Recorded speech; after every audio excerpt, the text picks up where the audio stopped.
ময়মনসিংহের গফরগাঁও উপজেলায় জুলাই গণহত্যার বিচারের দাবিতে কালো ব্যাজ ধারণ এবং মৌন মিছিল অনুষ্ঠিত হয়েছে। গফরগাঁও তাঁতি দলের আয়োজনে বৃহস্পতিবার সকালে রেল স্টেশন চত্বর থেকে মৌন মিছিলটি শুরু হয়ে গরুহাটা মিনি স্টেডিয়াম হয়ে বিভিন্ন গুরুত্বপূর্ণ সড়ক প্রদক্ষিণ করে। বিস্তারিত দেখুন মনিরুজ্জামানের প্রতিবেদনে।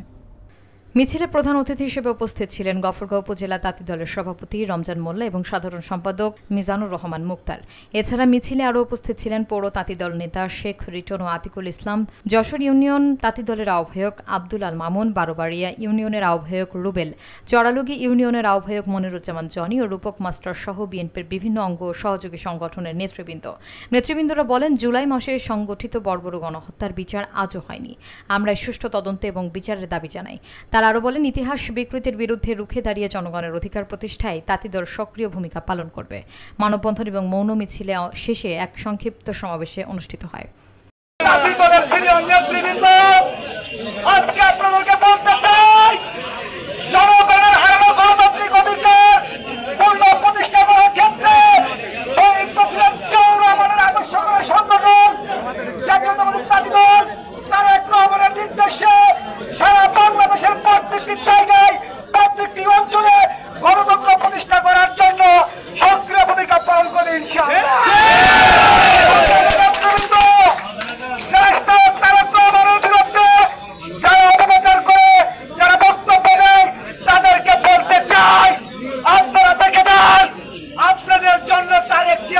সংগঠনের যথেষ্ট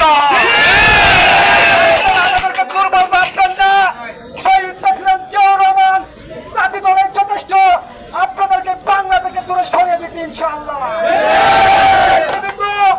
আমি আমার জেলা নেতৃবৃন্দের সামনে বলতে চাই, আপনারা সক্রিয় ভূমিকা পালন করেন সারা বাংলাদেশের জনগণের গণতন্ত্র অধিকার প্রতিষ্ঠা করার জন্য। আমার নেতা তারেক রহমান যে যুদ্ধ করতেছে, ইনশাআল্লাহ আপনারা সেই যুদ্ধে অংশগ্রহণ করবেন।